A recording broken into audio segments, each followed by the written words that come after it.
قیامت والے دن اللہ کی بارگاہ میں کہیں گے رب حبلی امتی. سن رہے ہوں میرے دھیان کر لے رب اغفر لی امتی اور اب ہوگا رب حبلی امتی.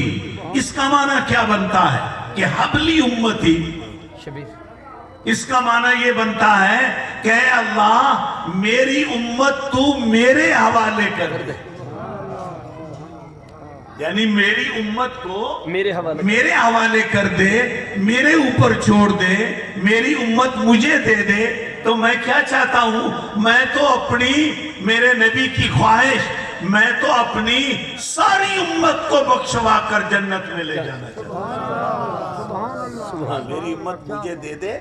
یعنی اس کا معنی اور مفہوم یہ ہے, قرآن پاک میں آتا ہے کہ انبیاء علیہ السلام اللہ کی بارگاہ میں عرض کریں گے کہ اے میرے مالک یہ تیرے بندے ہیں, ہماری امت ہے, ان میں سے جنہوں نے اچھا کیا, نیک کام کیا, فمن تبعنی فإنہ منی, وہ ہیں میرے. نبی کہتے ہیں وہ میرے ہیں جو تابعدار ہیں.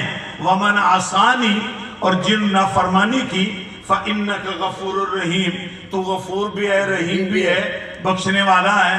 تیری مرضی بخش دے تو تینو پوچھنا کہے نہیں, تجھے سزا دے میں تو تینو کہہ روکنا کوئی نہیں.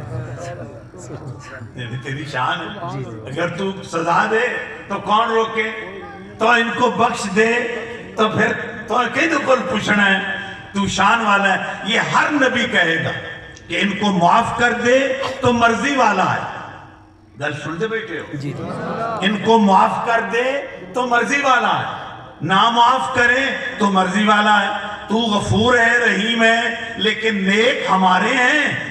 یہ باقی جو نافرمان ہیں یہ تو جان تے تیرا کم جانے, تو فیصلہ کر.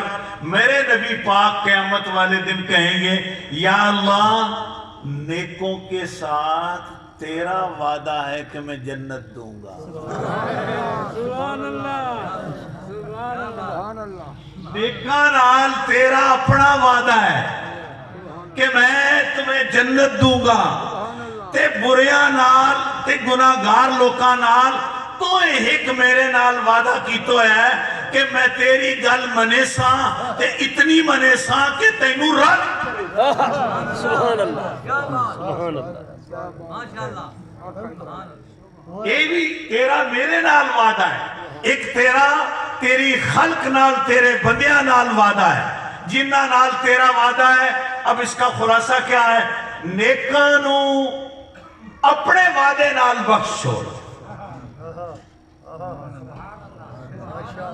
کیا بات, کیا بات ہے. نیکانو اپنے وعدے نال بخش چھوڑ, تے جیڑے گناہگار ہیں انہوں میرے وعدے نال بخش چھوڑ. بہت بہت. یہ جو گناہگار آئے ہیں ان گناہگاروں کے لیے میری وجہ سے جو میرا تیرے ساتھ وعدہ ہے اس کی وجہ سے انہیں معاف کر دے. اس پر اعلیٰ حضرت فاضل بریلوی کا مجھے ایک شعر یاد آیا ہے جس پر آج کی ساری تقریر ختم کرتے ہیں. آپ فرماتے ہیں قیامت والے دن لوگ جائیں گے آدم علیہ السلام کے پاس, نوح علیہ السلام کے پاس, موسیٰ علیہ السلام کے پاس,